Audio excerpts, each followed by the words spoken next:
They call me a thief, an imposter, a con man. The New York Post, in its infinite capacity for melodrama, label me the penthouse phantom. A lovely turn of phrase, isn't it? It conjures images of masked figures and stolen jewels, of mystery and midnight intrigue. The tabloid's been a simple story for simple people. The tale of a good man, a titan named Damian Blackwood, and the monster who tried to steal his face. It's a clean narrative, easily digestible with morning coffee. It's also a lie.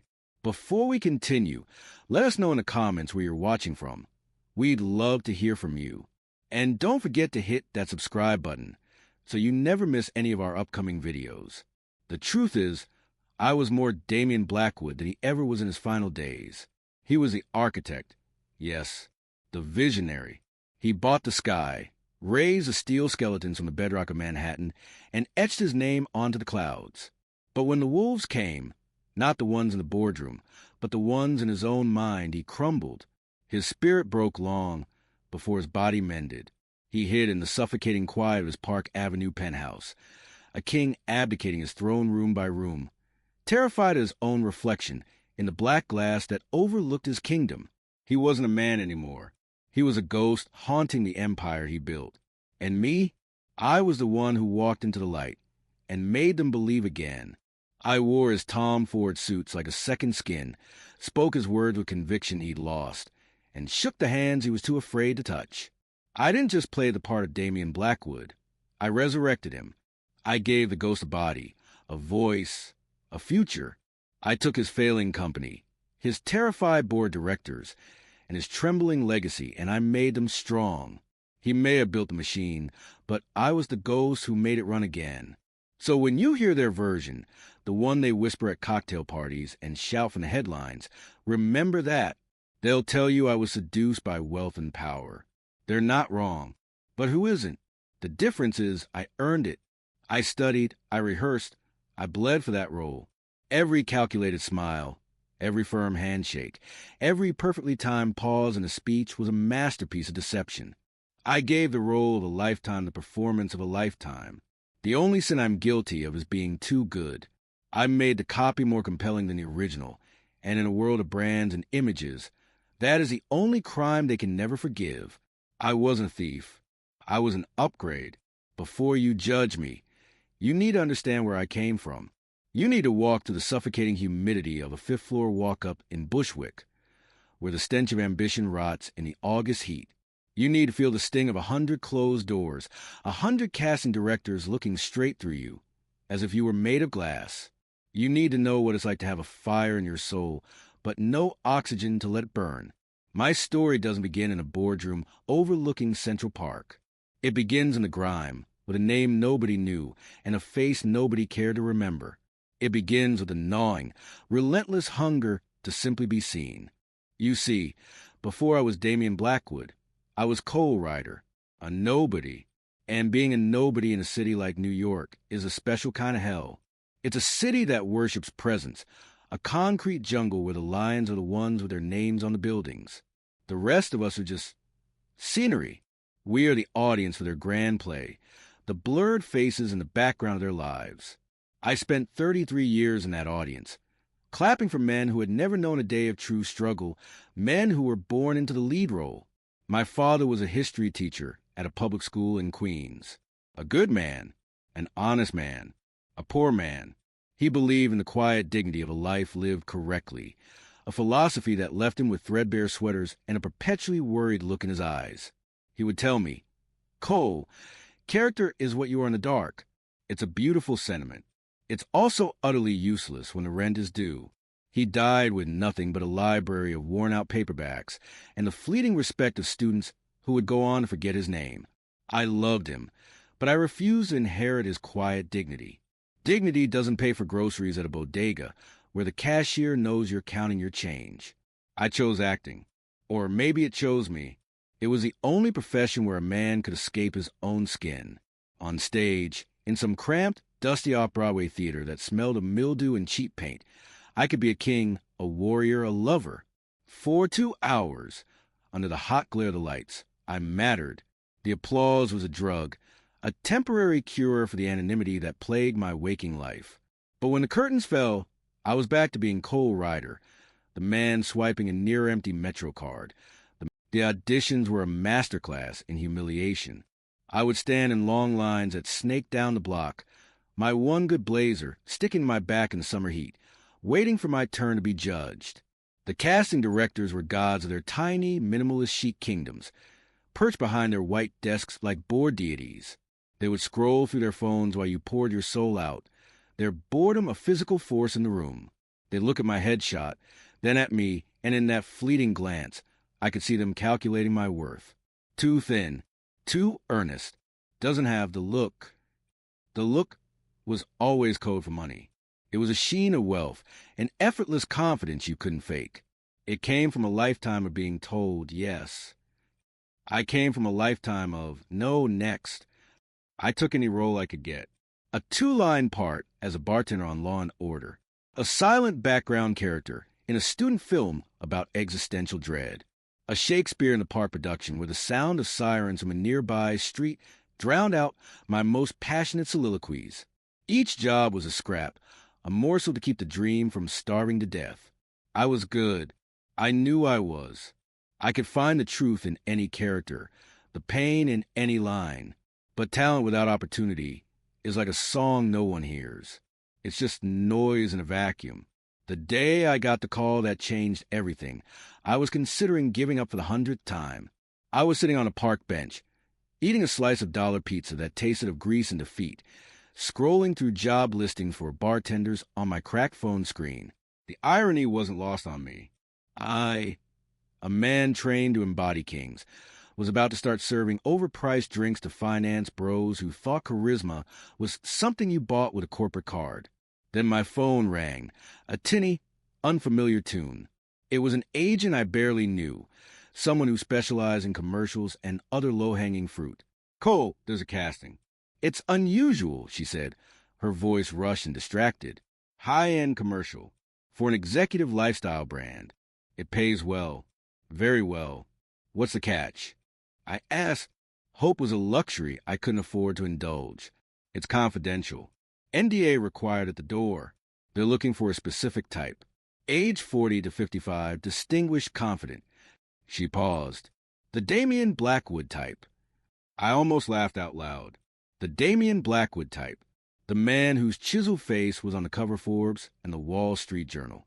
Blackwood Development. Shaping the future skyline. He wasn't a man. He was a brand, a myth, a symbol of untouchable success. He was everything I wasn't. "I'll go," I said.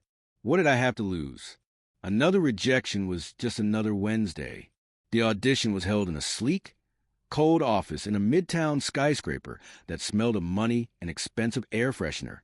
The other actors in the waiting room were the usual suspects, men with expensive watches, easy smiles, and the kind of relaxed posture that comes from never having to worry about a bill. They played senators and CEOs in every procedural drama on television. They glanced at my worn shoes and slightly too large blazer with casual disdain. I was out of my league, and we all knew it. When my name was finally called, I walked into a stark white room with a single camera and a woman with eyes that missed nothing. Her name was Ava Thorne, though I didn't know it then. She wore a severe black dress and an expression of profound boredom. She didn't smile. She just handed me a script. "Read this," she commanded. My heart pounded a frantic rhythm against my ribs, a drumbeat of desperation. I looked at the words. They were corporate gospel, the kind of hollow, inspiring nonsense that billionaires spout at charity galas to make themselves feel like saviors. I took a breath. I closed my eyes for a second, shutting out the sterile room, the expensive woman, and the 33 years of failure that had led me here. I didn't try to act like a powerful man. I tried to imagine what it felt like to be one. A man who never had to audition. A man who owned the room before he even walked into it. I stopped being Cole Ryder. He was weak. He was desperate. I became someone else. My posture straightened, a quiet authority settling into my shoulders. My voice dropped, the words flowing not with the frantic energy of an actor trying to get a job, but with the measured, confident cadence of a man who already had all of them. Blackwood development is not just erecting structures of steel and glass. I began making direct eye contact with a camera lens as if it were a boardroom of skeptical investors. I own the lens. I own the silence. We are building monuments to ambition. And in the heart of ambition, there is always room for greatness. I held the pause. Silence is the punctuation of power. I had learned that from watching interviews with men like him. They were never in a hurry. The world waited for them. The room was utterly still. Ava Thorne stared at me, her professional mask cracking for just a moment. I saw a flicker of something in her cold eyes. Shock, recognition, something electric. It was the look I had been chasing my entire life. The look that said, "I see you." She took the script from my hands. Her expression once again unreadable. "Thank you. We'll be in touch." I walked out of that building and onto the roaring streets of Manhattan. The smug faces in the waiting room now seeming small and insignificant. For the first time, I hadn't been begging for a role. I had taken it. I didn't know what the job was. Not really. But I felt a shift in the universe, a subtle realignment of my destiny. The ghost in the audience was about to get his first taste of being seen. As I stood on that street, watching the black town cars glide past like sharks in a concrete river, a thought, dark and seductive, coiled in the back of my mind. What if I wasn't just the Damian Blackwood type? What if, in some way I couldn't yet understand, I was meant to be him? So tell me, if destiny finally knocked on your door after a lifetime of silence, would you be brave enough to answer, no matter who was on the other side? The call came 2 days later. 2 days of pacing my 500-square-foot cage in Bushwick. The city's symphony of sirens and arguments filtering through my thin walls, mocking the fragile hope that had taken root in my chest. For 48 hours, I existed in a state of suspended animation, replaying the audition in my mind. The cool, appraising gaze of the woman, Ava Thorne, and that flicker of recognition. It was a drug more potent than any applause, and the withdrawal was agonizing. When my phone finally buzzed, displaying an unknown number with a 212 area code, my hand trembled. I let it ring twice, a pathetic attempt to feign indifference before snatching it from the cluttered table. "Hello," I answered, my voice a carefully constructed baritone, a pale imitation of the man I had channeled. "Mr. Ryder, this is Ava Thorne." Her voice was crisp, devoid of warmth, a blade of polished steel. "Your performance was satisfactory. A car will be waiting for you at the corner of Wyckoff and Myrtle in 1 hour.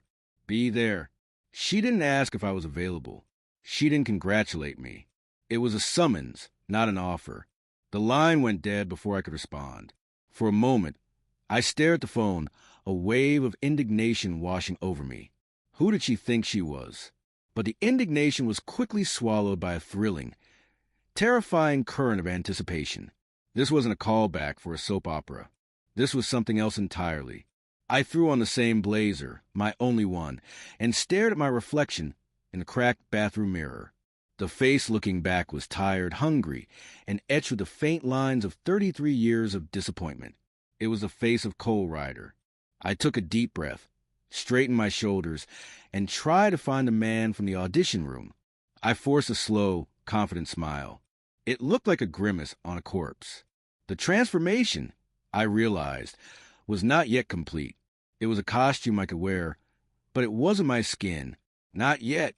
The car was a black Mercedes S-Class, its tinted windows reflecting the gritty street art and bodega awnings of my neighborhood like a dark, dismissive mirror. The driver, a man built like a concrete pillar in a bespoke suit, stepped out and opened the rear door without a word, his movements economical and precise. The interior smelled of rich leather and quiet power. As the heavy door clicked shut, the sound of my world, the shouting, the reggaeton blasting from a storefront, the ever-present hustle, vanished, replaced by a tomb-like silence. It was a kind of quiet that money buys, the silence of consequence. We glided away from the curb, leaving my life behind. It felt less like a pickup and more like an abduction. We crossed the Williamsburg Bridge, the skyline of Manhattan rising before us like a promise of heaven or threat of damnation. The car didn't stop in a midtown commercial district. Instead, It turned onto Park Avenue, pulling into a private underground garage beneath a limestone monolith that seemed to exhale wealth. The kind of building where doormen wear white gloves, and the air itself seems filtered to failure. The driver led me to a private elevator, its doors of brushed bronze opening with a hushed, expensive sigh. There was only one button inside, a polished brass square with no number. He pressed it, and we ascended in unnerving silence. This wasn't an office building. This was a residence. A lair. The doors opened directly into a sprawling apartment that seemed to float above the city. The penthouse. Floor-to-ceiling windows framed a god's-eye view of Central Park. The autumn foliage a tapestry of gold and crimson below. The space was a masterpiece of masculine minimalism. Vast white walls, dark with floors, and furniture so perfectly placed it felt more like sculpture than something a human might actually sit on. It was a room designed to make you feel small, an architectural power play. And it worked. Ava Thorne stood by the window, a silhouette against the skyline. She was wearing another severe black dress, an unchanging uniform of command. She didn't turn as I entered. "Mr. Ryder," she said, her voice echoing slightly in the cavernous room. "Take off your jacket." It was a command, not a request. I complied, feeling a sudden, acute awareness of its worn lapels and cheap fabric. I draped it over my arm, an artifact from another, poorer civilization. "You have a good frame," she said, finally turning to face me. Her eyes, the color of a winter sky, scanned me from head to toe. It wasn't a sexual appraisal. It was colder, more calculating. It was the look of a butcher, sizing up a cut of meat. Good bone structure. "Your file says you're 33. You look older. The struggle has aged you. That's useful." "My file," I asked, my voice betraying a sliver of the nervousness I was trying to suppress. "We don't hire without due diligence," she clipped, dismissing the question as irrelevant. She gestured toward a sleek leather armchair. "Sit." I sat. She remained standing, pacing slowly before the windows. The city her backdrop. She was a director, and this was her stage. "The audition," she began, "was not for a commercial. It was a stress test, a chemistry read for a role far more demanding than selling a luxury watch." She stopped and pinned me with her gaze. "We need a performance, Mr. Ryder. A long-form, immersive performance. The kind that doesn't end when the curtain falls." My actor's mind raced through the possibilities. A publicity stunt? An elaborate security detail where I played a decoy? The truth, when it came, was far more audacious. 2 months ago," she said, her voice dropping to a conspiratorial hush, "Damian Blackwood was in a car accident. A severe one. It was kept out of the press. Naturally. A few broken bones. A concussion, that was the official story, fed to the board and a few trusted partners." She paused, letting the silence hang in the air, thick with unspoken disaster. The official story was a lie. She walked over to a polished mahogany bar and poured 2 glasses of water, the ice clinking like tiny, distant bells. She handed one to me. Her fingers were cold. "The brain is a fragile instrument, Mr. Ryder. Mr. Blackwood's was damaged. His physical recovery has been remarkable, but his executive functions, his short-term memory, his personality, they are intermittent, unreliable." She chose her words with surgical precision. "The titan of industry, whose words you read in that script, that man is no longer consistently available." I stared at her, the pieces clicking into place with a sickening dread and a dizzying thrill. The resemblance, the confidential nature of the audition, the Damian Blackwood type. It wasn't a type they were after. It was a replacement. "The board is getting nervous," she continued, her tone all business. "A multi-billion-dollar company can't be run by a ghost. We have a key shareholder vote in 3 months. A merger with a Japanese conglomerate is on the line. The brand needs a face. The company needs its king. Damian Blackwood needs to be seen, looking sharp, confident, and in absolute command." I felt the blood drain from my face. This was insane. It was fraud on a scale I couldn't comprehend. "You want me to impersonate him?" A thin, humorless smile touched her lips. Impersonate is such a crude word. We prefer to think of it as continuity management. You would be a placeholder, a bridge. You would attend select meetings, give speeches from a teleprompter, shake hands at galas. You would be the public face of Damien Blackwood, while the real work is handled behind the scenes. By me, there it was, the quiet revelation of her own power. She wasn't his assistant or his chief of staff. She was his regent, the iron hand that kept the empire from crumbling while the king was indisposed. Why me? I managed to ask, my throat dry. Because you're hungry, she said, without a flicker of hesitation. You're a chameleon with nothing to lose and no one to miss you. You have the talent to become him, and more importantly, the desperation to do it without asking too many questions. The men in that waiting room, they had careers, reputations, families. You have a dusty apartment and a dream that's running on fumes. You are a blank slate. We can write Damien Blackwood all over you. Her honesty was more brutal than any insult. It was also undeniably true. She had seen right through me, down to the marrow of my ambition and my fear. I would need to see him, I said, surprised by the steadiness of my own voice. It was the actor's instinct kicking in.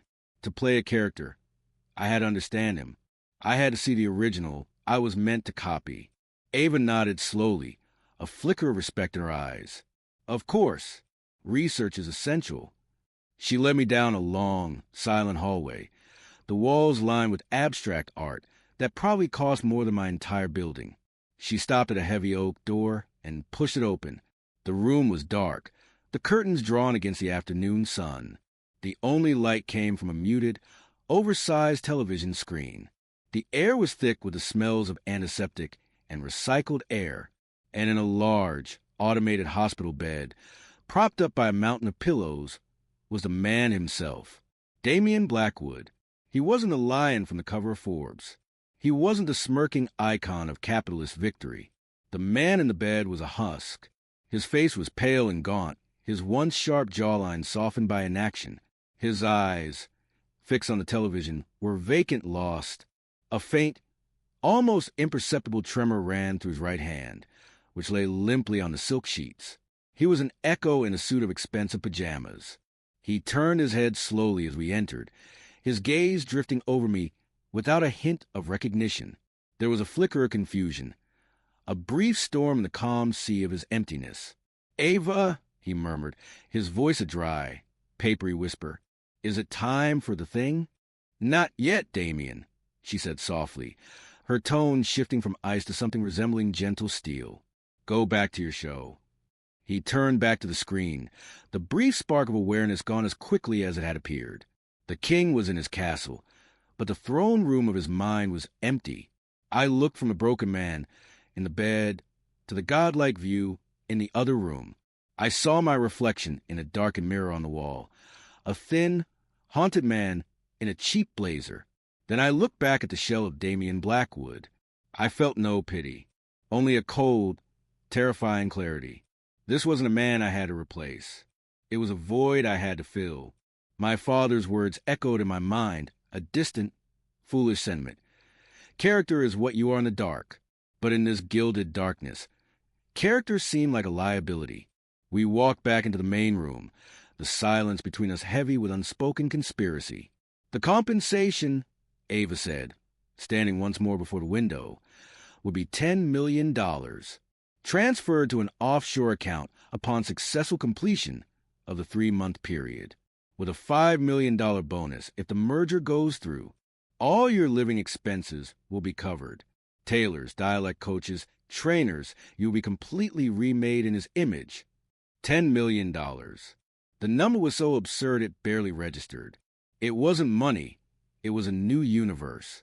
It was the end of Cole Ryder and every miserable, scraping, humiliating day of his life. Morality is a luxury for those who can afford it. My account was overdrawn. I walked to a window and stood beside her, looking down at the city, my city. It spread out before me, a kingdom of lights waiting for a king. For my entire life, I had been at the bottom, looking up. Now, I was at the very top, looking down. The choice was so simple, it was almost laughable. Stay in the audience, or step onto the stage and take the lead role for good. I didn't just say yes. I began my performance. I straightened my posture, letting the quiet authority I had faked in the audition settle into my bones. I clasped my hands behind my back, mirroring a pose I'd seen in 100 photos of him. I turned my head slightly, looking not at Ava, but at the reflection of the city in the glass. "The suits will need to be Tom Ford, of course," I said, my voice a low, confident murmur. "Damien is particular about the cut." I saw Ava's reflection in the window. The thin, humorless smile returned. The audition was over. The rehearsal had just begun. "So let me ask you, when you're offered the keys to the kingdom, do you stop to ask who they belonged to before? Or do you just unlock the goddamn door?" The penthouse on Park Avenue became my chrysalis. My life as Cole Ryder was systematically erased, not with a single violent act, but through 1,000 meticulous cuts. The process was immersive, relentless, and brutally effective. My days, once a formless drift of auditions and cheap coffee, were now regimented with the precision of a military campaign orchestrated by the ever-watchful Ava Thorne. Mornings began at 5 a.m. with a man named Julian, a trainer whose body was a testament to disciplined suffering. He reshaped my actor's lean frame, stripping away the last vestiges of Bushwick malnutrition and replacing it with a hard, dense muscle of a man who played squash and brokered billion-dollar deals. He spoke of power stances and projecting physical confidence. It wasn't about health. It was about sculpting a vessel worthy of the name Blackwood. Afternoons were for study. Ava provided me with a digital archive, a library of Alexandria dedicated to one man. I watched hundreds of hours of footage, interviews, keynote speeches, candid paparazzi videos. I learned the way Damien Blackwood tilted his head when listening, the dismissive wave he used to silence an underling, the almost imperceptible narrowing of his eyes when he detected a lie. I studied his cadence, the way he used silence as a weapon, letting others rush to fill it with their own insecurities. I read every article, every biography, every financial report, until the facts of his life felt more real than my own. I knew the name of his childhood dog, Patton, his preferred Scotch Macallan 25, and the bitter details of his first hostile takeover. Evenings were for the voice. A dialect coach, a severe woman from Juilliard, worked not on an accent, but on an aura. Damien Blackwood doesn't just speak, she'd insist, her fingers pressing against my diaphragm. He resonates. His voice occupies space. "You are asking, Mr. Ryder," he tells. We spent hours on a single word. No, until I could deliver it with the finality of a slammed vault door. In this gilded cage, Cole Ryder began to starve.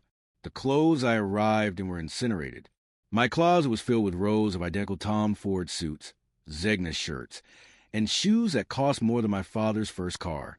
My cheap phone was replaced with a secured satellite phone containing one number, Ava's. I was completely isolated, a man on a space station orbiting a world I could no longer touch. The only reflection I saw was in the floor-to-ceiling windows, and with each passing day, the man looking back looked less like me. The first test came after 3 weeks. Ava entered the study where I was reviewing schematics for a new hotel in Dubai. She didn't announce herself. She simply stood there until I acknowledged her presence. "Tonight at 7, she said, her tone flat. "You have a video conference with Mr. Kenji Tanaka. He oversees our interests in Tokyo. It's a routine quarterly update. He's never met Damien in person, only on screens like this." A cold knot of fear, an old friend from my auditioning days, tightened in my stomach. This wasn't a performance for a casting director. This was the opening night of the biggest show on earth, and the only critic who mattered held the fate of a global corporation in his hands. "What's the agenda?" I asked, my voice coming out steadier than I felt. "It's on the tablet. The talking points are highlighted. Do not deviate. Be firm. Be brief. Be gone in 15 minutes. She paused, her gaze locking onto mine. "He will call you Damien. Your name is Damien." At 6:55 p.m., I sat behind a massive obsidian desk in the home office. I wore a crisp white shirt, no tie, casual authority. My heart hammered against my ribs, but my hands, resting on the desk, were perfectly still. I had watched Damien in a dozen of these calls. I knew the posture. I knew the rhythm. The screen flickered to life, revealing a polite, older Japanese man in a stark office. Blackwood-san, he said, bowing his head slightly. Good evening. It is good to see you looking so well. I didn't smile. Damien rarely did in business. I gave a slight, almost imperceptible nod. Tanaka-san, let's not waste time. The numbers from Ginza. I let my voice settle into that low, resonant frequency we had practiced. I kept my answers short, my gaze unwavering. I used his name. I referenced a past project we'd worked on, and I controlled the flow of the conversation with practiced ease. The fear in my gut slowly transmuted into something else, a thrilling, intoxicating surge of power. Tanaka wasn't talking Cole Ryder, the actor begging for a line. He was addressing Damien Blackwood, a king of the world, and he was deferential. He was respectful. He was afraid of me. When the call ended, I leaned back in a leather chair, the silence of the room roaring in my ears. I had done it. I had fooled him. Ava stood in the doorway, her expression unreadable. Satisfactory, she said, her highest form of praise. But I didn't care about her approval. I was high on my own performance. The line between being the character and feeling like the character had just vanished. That night, my obsession crystallized. It was no longer about the $10 million. That was just money. This was about the power, the control, the feeling of being the man in the room that everyone else orbited. The money was a fee for a job. This feeling was a job itself. Fueled by my success, I dove deeper into the archives, no longer just studying, but searching. I wanted to know his secrets, his fears, his failures. It was in a forgotten subfolder, buried in a server backup, that I found it. It was code-named Project Olympus. It wasn't a building. It was a declaration of war against the sky. A 200-story residential spire, a spiraling needle of glass and steel that would not just dominate the Manhattan skyline, but render it obsolete. It was impossibly ambitious, ludicrously expensive, and breathtakingly beautiful. The architectural plans were there, the engineering reports, the feasibility studies. And then a final file, a project cancellation notice, personally signed by Damien Blackwood 2 years ago. The reason cited was unfavorable market conditions. I stared at the screen, a low hum of anger building inside me. Unfavorable market conditions? That was a coward's excuse. I saw the truth instantly. He'd lost his nerve. The visionary, the great Damien Blackwood, had looked at true greatness and blinked. He had built an empire on audacity. At the final hurdle, he had chosen safety. This was the flaw in the original, the crack in the marble. He was a builder who had become afraid of heights.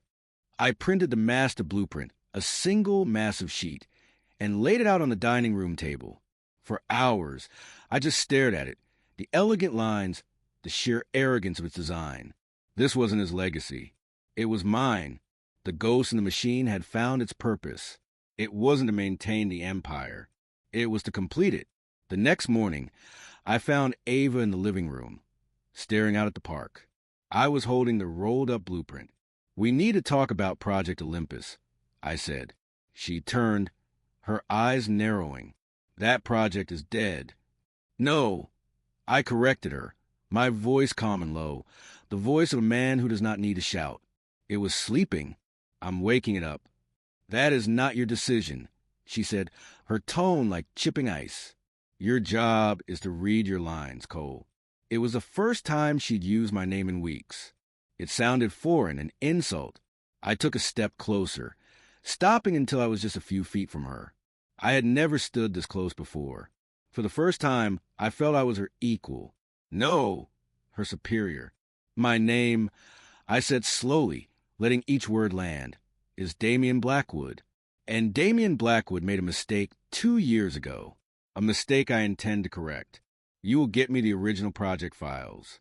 You will schedule a preliminary meeting with the structural engineering team, and you will do it today. We stared at each other for a long moment, a silent battle of wills in the morning sun. She was searching my eyes for the scared, hungry actor she had hired in Bushwick. He wasn't there. He was gone. All she saw was the unwavering certainty of the man on the cover of Forbes. She gave a single, sharp nod. As you wish. Damien. She turned and walked away. I unrolled the blueprint on the glass table, the sun catching the bold lines of the tower. My tower. I had passed the point of no return. I wasn't playing a role anymore. I was claiming a birthright. Tell me, what happens when the mask you've been forced to wear fits better than your own skin? Do you ever take it off? Power is a narcotic. In the weeks that followed my confrontation with Ava, I consumed it with the abandon of a lifelong addict. The ghost of Cole Ryder was well and truly buried. Damien Blackwood walked the earth. I chaired meetings from the head of the obsidian table in the main boardroom, a room I'd only seen in magazines, and watched as seasoned executives, men with decades of experience, hung on my every word. I spoke little, using the silence and the weight of my perceived authority to make them fill the space with their own anxieties. It was a simple trick, but devastatingly effective. They mistook my calculated restraint for profound thought. My days were a blur of calculated risks and displays of dominance. I greenlit high-stakes projects, dismantled underperforming departments with a wave of my hand, and moved vast sums of capital with a single, quiet command. Ava was my shadow, my instrument. She executed my will with cold efficiency, our dynamic having shifted from handler and asset to king and spymaster. She procured the files I wanted, arranged the meetings I demanded, and fed me the necessary intelligence to maintain the charade. She never used the name Cole again. Whether she did so out of respect or self-preservation, I didn't care. The effect was the same.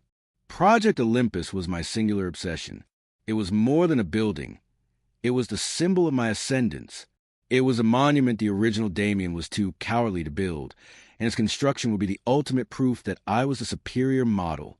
I pored over the original plans, but I needed more. I needed to understand the project's genesis, to inhabit the mind of its creator, so I could sell its vision to the board. That meant digging into Damien's private archives, a digital fortress to which Ava reluctantly gave me the keys. It was there, deep in the encrypted subfolders of his personal server, that I found the first thread of the lie that held the entire empire together. I was looking for preliminary design notes for Olympus, but I stumbled upon a directory labeled AF Correspondence. It was protected by a second layer of security, one Ava didn't have the password for. It took the company's best cybersecurity man, a nervous prodigy I summoned to the penthouse under a false pretense. 2 days to crack it. It's open, Mr. Blackwood, he said, sweating under my gaze. But the files are old, corrupted, some of them. Leave, I commanded. Inside were scanned letters, faded and yellowed, dating back 35 years. They were from a man named Alistair Finch. The early letters were full of youthful fire. 2 young partners ready to conquer the world. They spoke of a new architectural style, a philosophy of building that merged brutalist strength with elegant glass facades. They were sketches, manifestos, dreams committed to paper. Then the tone shifted. The letters from Alistair grew desperate, then angry, then pleading. They spoke of stolen designs, of broken promises, of a partnership dissolved with the viciousness of an assassination. Alistair Finch, I discovered through a series of frantic late-night searches, had been Damien's original partner. He was the architect. Damien was a finance man, the salesman with a famous name. Blackwood and Finch was the company's original name, a name that had been scrubbed from history. Finch had sued Damien for intellectual property theft and lost, his case buried by a team of ruthless corporate lawyers. He vanished after that, a ghost in his own right, erased from the official narrative. Damien Blackwood didn't just build his empire. He built on the foundations of a friend he had utterly destroyed. This was a dirty secret, but not an entirely unexpected one. Men like Damien Blackwood don't rise without leaving a few bodies in the ditches. But it didn't feel like the whole story. Why encrypt these letters so heavily? It felt like more than just shame. It felt like fear, my blood running cold. I cross-referenced the dates of final, furious letters from Finch with the initial funding proposals for Blackwood Development's first solo project. They were a perfect match. Damien's career was born from the theft of Alistair's genius. Then I found the last file. It wasn't a letter. It was a single, high-resolution photograph dated 2 years ago, just a week before Damien canceled Project Olympus. It was a picture of the Olympus blueprint, the very one I now kept on my desk. Scrawled across it in blood-red ink were 3 words. I remember everything. The puzzle pieces slammed together my mind with physical force. I remember the official reason for project's cancellation: unfavorable market conditions. A coward's excuse, I had called it, but I was wrong. It wasn't cowardice. It was terror. Alastair Finch had resurfaced. He knew Olympus was his design, his stolen masterpiece, and he had threatened Damien. My predecessor hadn't lost his nerve. He had been cornered by the ghost he created. With a sense of mounting dread, I pulled up the sealed police report from Damien's car accident. Ava had given it to me early on, a sterile, technical document that told me nothing. But now I knew what to look for. A dark blue sedan had run Damien's car off the road on a quiet stretch of highway in the Hamptons. The sedan was never found. The license plate was a partial. I ran the plate numbers myself through a back-channel corporate security database, cross-referencing them against every shell corporation and LLC ever associated with Alastair Finch. I got a hit. A holding company registered in Delaware. It owned a single asset, a 2022 dark blue Audi sedan. The same model, the same partial plate. The accident wasn't an accident. It was attempted murder. It was a final warning from Finch. And I, in my blind arrogance, had just sent a global announcement to the man who tried to kill my predecessor. By resurrecting Project Olympus, I hadn't just taken on Damien's name. I had inherited his executioner. I stood up from the desk and walked to the window, the city lights blurring into a meaningless smear. The power I had savored, the control I had wielded, it was all an illusion. I was a phantom in a dead man's suit, blissfully dancing on a trapdoor. I had just rearmed myself. The real Damien Blackwood wasn't a feeble old man in a bed down the hall. He was a man who had stared into the abyss of his past and understood that the only way to survive was to retreat. He wasn't weak. He was a survivor. And I was a fool. I had mistaken a strategic retreat for a flaw, a survival instinct for a lack of vision. I had dismissed the original, convinced I was the upgrade, but the original knew something I didn't. He knew the price of his sins, and he knew the collector was coming for his due. I had walked into the light, not as a savior, but as a target, and the real monster wasn't the man trying to steal Damien Blackwood's face. It was the man Damien Blackwood had created decades ago, a man who was now coming to finish the job. So tell me, if you inherited a throne, how long would it take you to realize you also inherited the assassin's knife pointed at its back? For the first time since I'd stepped into the penthouse, I felt the icy grip of true fear. Not the dull, chronic anxiety of Cole Ryder worrying about rent, but the sharp, primal terror of a hunted animal. The city lights outside the window no longer looked like a kingdom at my feet. They were a million indifferent eyes, and somewhere among them, a man who had tried to kill the real Damien Blackwood was watching. The swagger I had so carefully constructed evaporated, leaving behind the cold sweat of a man in a stolen suit, standing under a spotlight he didn't realize was a target. My first instinct was to run, to follow the path the original Damien had taken, cancel Olympus, retreat into the shadows of the penthouse, and let the ghost of Alastair Finch win. It was the sane choice, the rational choice. It was a choice Cole Ryder would have made. But Cole Ryder was dead. I had killed him myself, day by day, in this very apartment. To retreat now would be to resurrect him. To admit that the confidence, the power, the entire persona was a fraud. It would mean admitting that I was nothing more than a copy, and a flawed one at that. I stood there for a long moment, the silence of the penthouse pressing in, the ghost of my old self whispering weakness in my ear. Then something else rose up to meet the fear, rage. A cold, hard fury, who was Alastair Finch, a relic, a forgotten man whose only claim to relevance was a 30-year-old grudge. He had tried to stop Damien Blackwood and failed. He had tried to kill him and failed. And now this specter from the past was threatening to take my legacy, to tear down the tower that was my symbol of ascension? No, I wasn't inheriting a throne. I was inheriting a war. And unlike my predecessor, I had no intention of losing. The fear didn't vanish. It simply changed shape. It became fuel. It sharpened my focus until the entire world narrowed to a single objective: find Alistair Finch and erase him, not just for my survival, but for the survival of the man I had become. The next morning, I summoned Ava to the office. I was sitting behind the obsidian desk, the police report and the photo of the defaced blueprint laid out neatly before me. I didn't speak as she entered. I let her see the files. I let the silence build. She picked up the photo, her face a mask of professional neutrality. But I saw a flicker in her eyes. She knew. Of course she knew. She knew everything. "I was not aware of the extent of the history with Mr. Finch," she said, her voice a carefully controlled monotone. Damien considered it a closed chapter. A chapter he was too afraid to read. I countered, my voice low and dangerous. "He canceled Olympus because of this threat. He hid. That's why his car went off the road, isn't it? This wasn't a random accident. This was a message." Ava placed the photo back on the desk. His paranoia was considerable in his last few months' lucidity. It wasn't paranoia if he was right. I snapped. This ghost almost killed him. Now he's threatening to kill me, and by extension, this entire company and your very comfortable position within it. So we have a new project. Priority 1, forget the merger. Forget Olympus for a week. We have a ghost to hunt. I had expected resistance, or at least caution. Instead, I saw that familiar, cold flicker of respect in her eyes.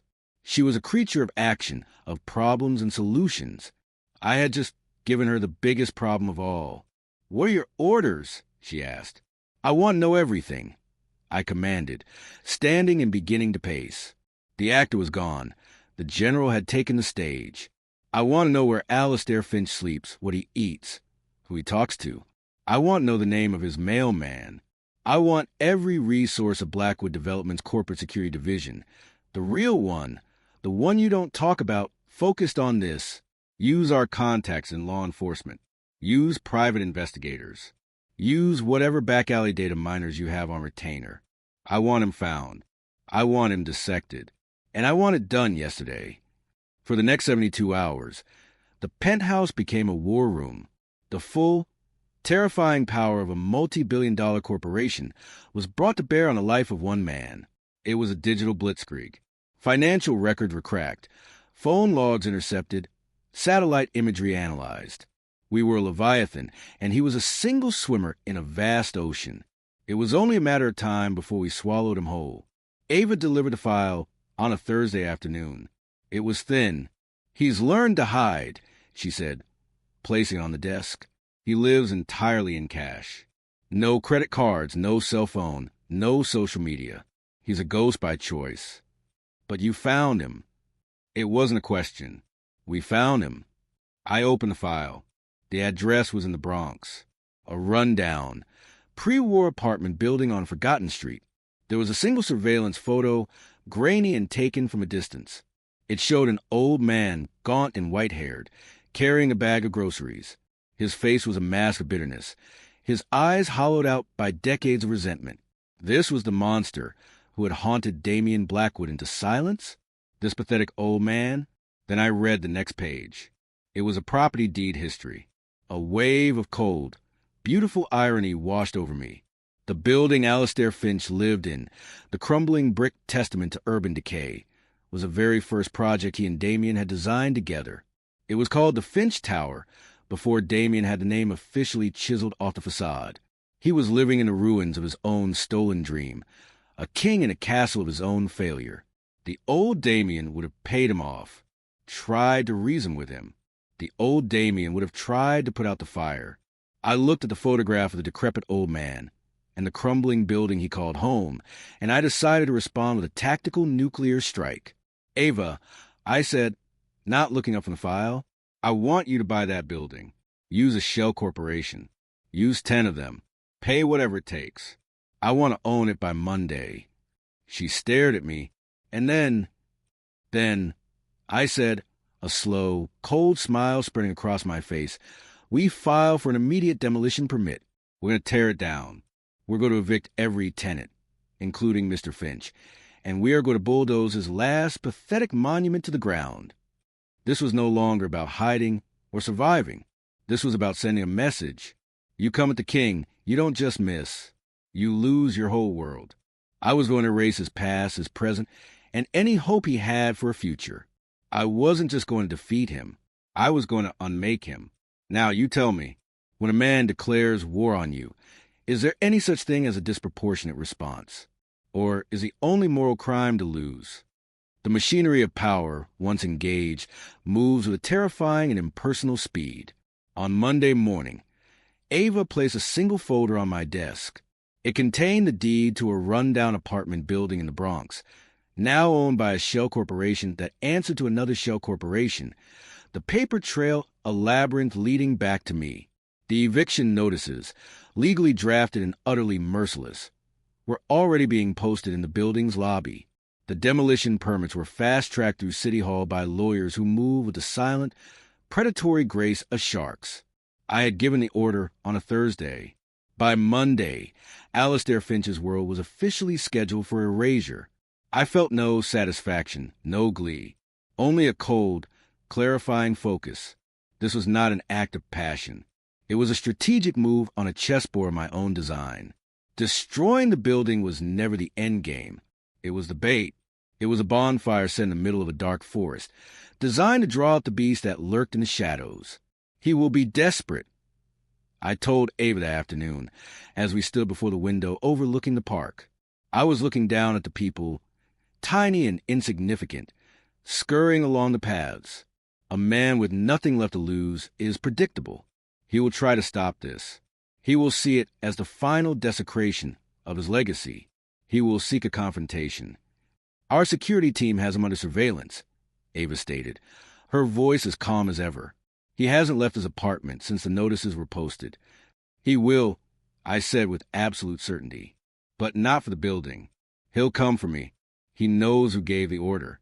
He sees the name Blackwood, and he sees the ghost of the man who ruined him. He won't throw himself in front of a bulldozer. He'll come for the driver. My plan had a second, more elegant component, a stage for the final act. For the past week, our marketing and events teams have been working in a state of control frenzy. Invitations have been dispatched, press releases drafted. In 3 days, Blackwood Development would host its annual autumn gala at the Museum of Modern Art, a lavish affair for the city's elite, the investors, the politicians, the power brokers. The theme of the night was Building Tomorrow. At the stroke of 10, I, as Damian Blackwood, would take the stage and make a surprise announcement. I would unveil my grand vision, my masterpiece. I would announce the resurrection of Project Olympus. It was a perfect trap, the ultimate insult. The presentation had to be flawless, a symphony of corporate power and artistic vision. It was the role of a lifetime, and the performance had to be perfect. The irony was rich. I was using my discarded actor skills to orchestrate the grandest scene of all. The night before the gala, a package arrived at the penthouse. It was a small, flat box, bypassing all security, left directly outside the private elevator door. My security chief was apoplectic, but I waved him off. I knew who it was from. Inside, nestled on a bed of black velvet, was a single, faded photograph. It showed 2 young men, arms thrown over each other's shoulders, standing on a muddy construction site. They were smiling, their faces filled with the unearned arrogance of youth. One was a young, hungry Damian Blackwood.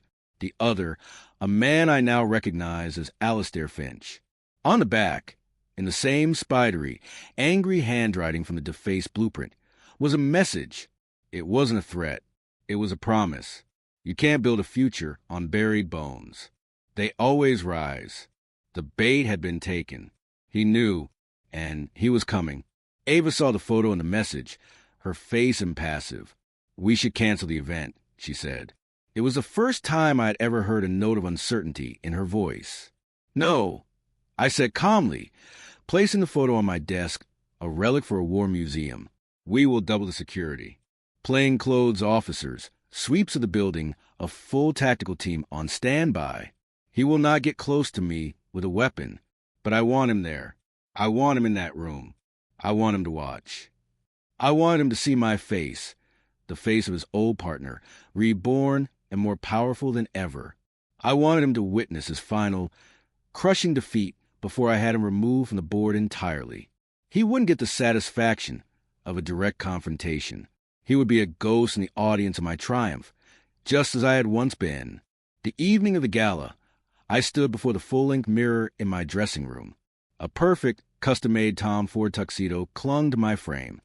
I adjusted the onyx cufflinks, my hands perfectly steady. I looked at the man in the mirror. Cole Ryder's anxious energy was gone. Damian Blackwood's haunted fear was gone. The man, looking back, was someone new. Composed, ruthless, inevitable. He was a creation of my own will. I picked up the old photograph of the two young men and looked at it one last time. You can't build a future on buried bones. He was wrong. That's all history is. That's all a legacy is. You don't build on top of the bones. You use the bones as a foundation. You grind them into the concrete and build your monument so high that no one ever remembers the names of the dead. I was ready for the lights, for the applause, for the final, defining act, ready for the ghost to make his move. He thought he was coming to haunt me. He didn't realize he was walking into his own grave. So let me ask you, when you build a monument to your own ambition, do you owe a single moment of consideration to the ghost you had buried beneath its foundation? The Museum of Modern Art was a cathedral of sterile beauty, its white walls and cavernous spaces serving as a perfect, neutral backdrop for the city's true art form, the accumulation and display of power. The room was humming with the quiet friction of immense wealth. Senators murmured to hedge fund managers. Tech billionaires nodded to real estate moguls, and the air was thick with the scent of expensive perfume and unspoken transactions. They were not people. They were assets. Pieces on the board I had arranged for my final move. I moved through the crowd with Predator's calm, a glass of untouched champagne in my hand. My Tom Ford tuxedo was armor. My smile was a weapon. I accepted their fawning praise and empty compliments, my eyes constantly scanning, searching. Ava was a ghost at my shoulder, her presence a subtle pressure, her earpiece a direct line to the dozens of plainclothes security personnel who moved invisibly among the guests. Every shadowed corner, every face in the catering staff, every reflection in the vast panes of glass was a potential threat. But I felt no fear. I felt a performer's heightened awareness, a thrilling clarity that comes only in the moments before the curtain rises. This was my stage, my audience, my script, and then I saw him. He wasn't a looming specter or a wild-eyed assassin. He was a waiter holding a silver tray of canapes. He was older, thinner than in the surveillance photos, his face a roadmap of bitterness. But the eyes were unmistakable. They were burning with a righteous fire that had smoldered for 30 years. He had slipped through the net, hiding in the one place no one would look. Plain sight. Our eyes met across the crowded room. For a heartbeat, the universe seemed to stop. The chatter, the music, the clinking of glasses, it all faded into a dull roar. In that moment of silent recognition, I saw his entire story. I saw the stolen dreams, the decade of impotent rage, the final, desperate gamble of a man with nothing left. He wasn't a monster. He was something far more dangerous. A man who believed he was a hero of his own tragedy. He gave a slight, almost imperceptible nod. It was not a greeting. It was an acceptance of the duel. I didn't signal security. I didn't falter. I gave him a slow, deliberate smile, the smile of Damian Blackwood, the smile of a man who had crushed him, and then I turned my back on him. It was the ultimate act of dismissal. I walked toward the stage, my steps measured and confident. Every step was a declaration. You are nothing. Your rage is irrelevant. Your history is a footnote to my future. The lights dimmed. A hush fell over the crowd. I stepped up to the podium, the Blackwood Development logo projected onto a massive screen behind me. I looked out at the sea of expectant faces, and in the back, near a service entrance, I saw the pale, grim face of Alistair Finch. He was watching, waiting. The bomb was set. Good evening. I began, my voice resonating to the hall, the voice I had spent months perfecting. We are a city of builders. We are a culture of dreamers. For generations, the Blackwood name has been synonymous with shaping the skyline, with reaching for what others believe is impossible. I let the words hang in the air. I saw Finch take a step forward, his knuckles white on the edge of his tray. But a legacy is not a monument to be polished and preserved. I continued, my eyes finding his again. It is a weapon to be wielded. It is a foundation upon which we must build something even greater, even more audacious. I gestured, and the screen behind me changed.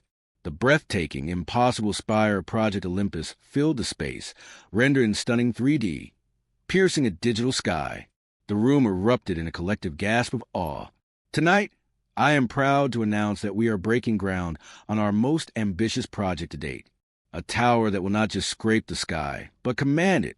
A monument not to the past, but to the sheer, unapologetic power of ambition itself. We are calling it the Olympus. The room was roaring now, a wave of applause and excited murmurs. But I wasn't finished. I raised a hand for silence, my gaze locked on Finch. This final part of the speech was just for him. Some say, I said, my voice dropping to a conspiratorial, almost intimate tone, that you can't build a future on buried bones, that the ghosts of the past will always rise to haunt you. I saw the shock on his face, the recognition of his own words, now twisted and used against him. I say they are wrong. I declared, my voice rising to a crescendo, you must build on buried bones, because they are the strongest foundation of all. You must honor the sacrifices of those who came before by building something they could only dream of. Tonight, we don't run from the ghosts of the past. We harness them. We build on their shoulders. We reach a height they never could, and we thank them for their contribution. It was a masterstroke of cruelty, a public vivisection of his soul. I had taken his pain, his history, his very identity, and reforged it into a corporate talking point for my own triumph. I saw the moment his soul shattered. It was a physical thing, a tremor that ran through his body. The righteous anger collapsed into pure, nihilistic rage. He dropped the tray. It clattered to the marble floor, the sound lost in the renewed applause. He lunged forward, his hand plunging inside his waiter's jacket. But he was too slow. My plan had accounted for this. His rage was a final cue in my script. Before he could take a third step, he was swarmed. A silent, brutal ballet of motion. For the security team, who had been shadowing him since the moment our eyes met, collapsed on him. There was no struggle, no shout. One moment he was there, a man about to commit an act of final desperation. The next he was gone, bundled out a side exit, a ghost exorcised from the feast. No one in the audience noticed a thing. They were all on their feet, applauding. Their faces turned up to me, their gazes full of awe and admiration. I stood at the podium, bathed in the warm, golden light. I held the silence for a moment longer, letting the victory wash over me. I had not merely survived Alistair Finch. I had consumed him. I had orchestrated his final, pathetic downfall and used it as a dramatic climax of my own ascension. I was not the copy. I was the final, perfected draft. The applause wasn't for Damian Blackwood. It wasn't for the building. It was for the performance. And it was the only curtain call that ever mattered. Now tell me, if you could orchestrate your own perfect victory, would you be ashamed of the stagecraft, or would you simply take a bow? The ride back to the penthouse was silent. The city lights slid across the tinted windows of the Mercedes, a river of fractured diamonds. The adrenaline from the gala had subsided, replaced by a profound and unnerving calm. The world outside the car felt distant, muted, like a film playing on a screen. I had not just won. I had rewritten the ending of a story that began 30 years before I was even a character in it. Ava sat opposite me, her face cast in the alternating glow and shadow of the streetlights. She was looking at a tablet, her expression as placid as if she were reviewing quarterly earnings. "Finch is being processed," she said, without looking up. "The official charge will be trespassing and assault on a security officer. It will be quietly plea bargained down to a suspended sentence with mandatory psychiatric evaluation." "And the evaluation?" I asked, already knowing the answer.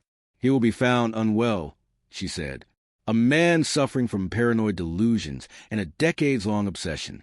A private facility in upstate New York has been prepared. Comfortable, secure. He will live out his days there, and Blackwood Development will anonymously fund his care. It's the most humane solution. Humane. It was a perfect, sterile, corporate word for a life sentence. We weren't burying him in a prison. We were burying him in a diagnosis. His story, his righteous anger, would be reduced to the incoherent ramblings of a madman. His history would be a footnote in a medical file, sealed from the world. It was a more complete erasure than a bulldozer could ever achieve. I gave a single, slow nod of approval. We arrived at the penthouse. The moment the private elevator doors opened into the living room, the silence felt different. It was no longer the borrowed quiet of a gilded cage. It was the absolute silence of a tomb, the silence of summit where the air is too thin for anyone else to breathe. My kingdom was finally, truly mine. I loosened my bow tie and walked to the bar, pouring myself a glass of Damien's favorite Macallan. The real Damien. The thought was a strange, distant echo. The amber liquid caught the light, and I watched the city lights swim in the glass. "There is one final piece of business," Ava said from the doorway. Her voice was soft, but it cut through the silence like a scalpel. I turned. "Oh, upstairs," she said simply, and then she was gone, her footsteps making no sound on the polished floors. A cold premonition crept over me. I placed the glass on the bar and walked down the long, silent hallway, past the abstract art and the muted sconces, to the heavy oak door of the master suite, the room where the Ghost King had held his court of shadows. I pushed the door open. The room was dark, but not as I had last seen it. The medical equipment was gone. The smell of antiseptic had been replaced by the faint, clean scent of lemon oil. The curtains were drawn back, revealing a second, even more spectacular view of the city. The massive hospital bed was gone. In its place was a perfectly made king-size bed, the silk duvet turned down as if waiting for its owner to return. The room was no longer a sick bay. It was a bedroom, and it was empty. Ava was standing by the window, a dark silhouette against the glittering skyline. "His condition took a turn this evening," she said, her voice a hushed monotone. "Just after you left for the gala. The attending nurse said it was very peaceful. A massive stroke. Given his previous trauma, the doctors were not surprised." I stared at the empty bed, at the perfectly fluffed pillows where the broken man's head had rested. My predecessor, the original, the man whose life I had stolen, whose ghost I had resurrected, whose enemy I had just vanquished for good. His reign was over. His story was finished. Quietly, efficiently, with no witnesses and a death certificate that would raise no questions. "The arrangements have been made," Ava continued, as if discussing a canceled meeting, a private service. "A simple announcement to the board in the morning. The transfer of power is now absolute. There are no more loose ends." I looked at her then, truly looked at her. Her loyalty was not to a man, not to the old Damien, and not to me. Her loyalty was to the throne itself, to the name, to the empire. I was simply the man who had proven himself worthy of wearing the crown. She had not been my handler or my partner. She was a high priestess of the Blackwood legacy, and she had just completed the final, necessary sacrifice to ensure its continuity. "Thank you, Ava," I said. The words felt small, inadequate. "Good night, Mr. Blackwood," she replied, and then she was gone, leaving me alone in the silent, empty room of the man I had replaced. I walked to the window and stood where she had stood, looking out at the city, my city. I saw the spot on the horizon where Olympus would rise, a steel and glass monument to my will. I thought of Coal Rider, the hungry actor from Bushwick, a man who would have been crippled by the morality of this moment. I searched for him within myself, for a flicker of guilt, a pang of remorse, a shadow of fear. I found nothing. He was gone. He had died somewhere along the way, maybe in the audition room, maybe during the first video conference, or maybe just now, in this silent, empty room. I had not just played the part of Damien Blackwood. I had hollowed out my own soul and allowed his legacy, his power, his very essence to fill the void. The mask was no longer a mask. It was my face. My father's words came back to me one last time, a ghost from a life I no longer recognized. "Character is what you are in the dark." A beautiful sentiment. And the ultimate lie. Character is not what you are. It is what you choose to be. It is the story you tell, the role you play, the performance you give until the world has no choice but to believe it. The darkness isn't where your true self hides. It's just the backstage where you prepare for the only thing that matters. The show. They call me a thief, an imposter, a con man. They are all correct. I stole a name, a fortune, a life. But I did it with more conviction, more vision, and more ruthlessness than the man who had it all and was too afraid to keep it. I was the understudy who knew the lines better than the star. So, let me leave you with one final question. They tell you, from the day you are born, to be yourself. But what if the self you were born into isn't big enough? What if the greatest version of you is someone else entirely? In the end, does it matter who you were born as or who you have the courage to become?